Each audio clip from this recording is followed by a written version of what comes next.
One of the most common questions I get in chemistry class is, how do I do better on my exams? Or I really thought that I was prepared, but then when I sat for the exam, I just didn't know what to do. And here we're going to look at a few techniques on how to do it. And I would say that the biggest theme is self-assessment. Only you know where you are. Only you can get the real look inside your brain. And so what we're going to look at here is, what do we need to know for our exam? Where can we find that information? And really begin the process of saying, well, here's how I verify if the information is there. Here's how I see what I still need to learn.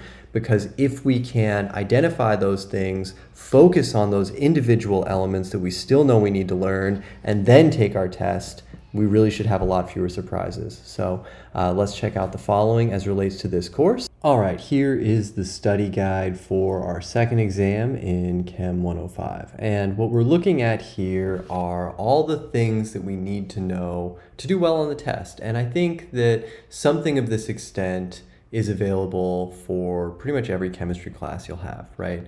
So we've broken it into the different sections, which in this class refer to the watch videos. And in our first one, we talked about defining solutions and concentration. And from this video and from this section of the course, there's a few things we need to know. First, we need to recall the definition of a solution. And so only you know if you can do this, right? If I say, what is a solution in chemistry? And you say, well, it's an answer to a problem. That's not quite exactly what we're going for, right? A solution has a specific definition in chemistry, and we defined it in this class based on the solute and the solvent, mostly water in most cases. They come together to create an aqueous solution where we're delivering amounts of the solute via volume of this total solution, for which it's made up with water. And understanding that is really what is needed to check off this first box. So think about that, right? You know, how well do you know this definition of a solution, and with how much conviction? That part is really important. You know, it's a solute and a solvent. Why is this important? We just talked about that a little bit. When you're able to come up with this on your own, that's when you really know that things are going well. Okay, and that's just our first example. You know, continuing through here, some of them, like state several uses of solution in healthcare, might be a little bit more straightforward. And going down, if we look at a few more, here's one where we need a calculation, right? We read apply dimensional analysis to determine proper dosage from known concentrations. These bullet points will be of various sort of demand in order to solve and understand, right? Some of them might just be like discussing a concept. Others might be making a few examples. And this one, we kind of need to bring some additional things together. We need to apply our dimensional analysis technique to determine the proper dosage from known concentrations.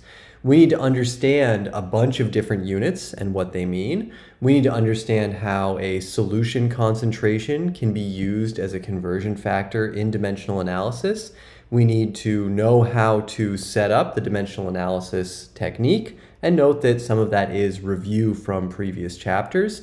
And finally, we need to be able to complete that whole calculation correctly and answer what may be given to us in a word problem. Some of this comes with practice, and when we identify some of these that talk about applying a technique or calculating things, this is where additional practice is really helpful. But the point of all this is that whether you've done all the practice in the course or not, whether you've finished your homework, whether you haven't finished your homework, that doesn't always bring every student to the same place with respect to what we need to know for the course. This is laying out what we need to know for the course, and working through it is really an essential part of learning how to do better in chemistry. Now, in the next exercise here, what I recommend you do is to go through the study guide, right? There's quite a few bullet points here, but this is what we need for the whole course. This is a third of the course. It's a 4-credit class. We spend 10 or more hours per week on this course, and over the course of 3 weeks, we've made it quite a distance, right? And again, a lot of these are not really long descriptions. For example, chemical bonding is a form of potential energy.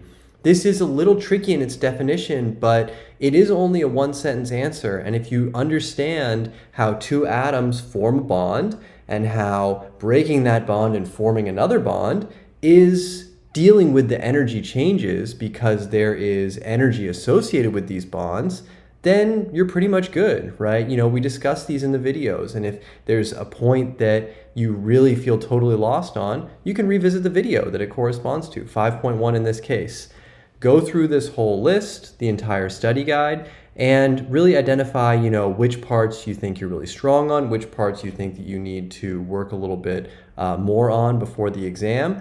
And remember that in the end, you should feel pretty good to very good about pretty much everything on this. This is the course. This is wrapping up the entire course. And if you feel that, I think that you'll do really great on exam 2.